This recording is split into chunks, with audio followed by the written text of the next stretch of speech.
அண்ணா திராவிட முன்னேற்ற கழக கட்சியில் நீண்ட இடைவெளிக்கு பிறகு நான் சேர்ந்தேன். அப்போ அம்மாவுக்கு ஒரு கடிதம் எழுதினேன். நீங்கள் வந்து இஃப்தார் விழாவிலே கலந்து கொள்ளுகின்ற ரொம்ப மகிழ்ச்சி.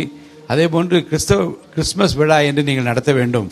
அப்போது மக்கள் தலைவர் அவர்கள் இருக்கிற போது முதல்ல அவர் கட்சி ஆரம்பித்து மெட்ராஸ் கிறிஸ்டியன் காலேஜ் பள்ளிக்கூடத்தில் ஒரு கிறிஸ்மஸ் விழாவை ரொம்ப சிறப்பாக நடத்தினார். ரொம்ப பிரமாதமான கூட்டமாக அதை நான் சுட்டிக்காட்டி நீங்கள் நடத்த வேண்டும் என்று நான் அவரை கேட்டுக்கொண்டேன்.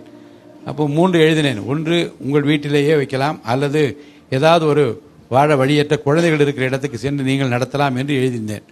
இல்லை, வீட்டிலே வைத்துக் கொள்ளலாம் என்று சொன்னார்கள். வீட்டில் வைத்து ஒரு கேரல், ஒரு பாதிரியாரை வைத்து ஒரு ஜெபம், ஒரு பாடல் என்றெல்லாம் வைத்தோம். அந்த பிஏ வந்து சொன்னார் 20 நிமிஷத்துக்கு மேலே நடத்தக்கூடாது என்று சொன்னார். நான் சொன்னேன், அம்மா எவ்வளோ நேரம் உட்கார விரும்புகின்றார்களோ அவ்வளோ நேரம் நடத்தலாம் என்று சொல்லி 1 மணி நேரம் உட்கார்ந்தார்கள். எல்லாம் பாட்டெல்லாம் கேட்டார்கள். அப்போது நான் கோரிக்கை வைத்தேன், புனித பயணம் செல்வதற்கு நீங்கள் ஹஜ் பயணிகளுக்கு உதவுவது போல மத்திய சர்க்காரும் மாநில சர்க்கார் உதவுவது போல் நீங்கள் ஏதாவது ஒரு திட்டத்தை தர வேண்டும் என்று அப்போது நான் கேட்டேன்.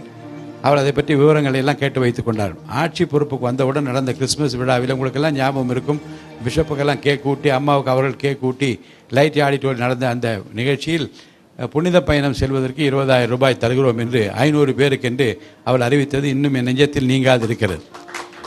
அதற்காக உடனிருந்து அன்றைக்கு சட்டமன்ற உறுப்பினராக இருந்தவர்கள், பொறுப்பில் இருந்தவர்கள் எல்லாம் உதவிகரமாக அன்றைக்கு இருந்தார்கள். அடுத்தடுத்த காலகட்டங்களில் அந்த தொகை இன்னும் அதிகமாக உயர்த்தப்பட வேண்டும் என்பதை பற்றி நீங்கள் குறிப்பிட்டிருக்கிறீர்கள்.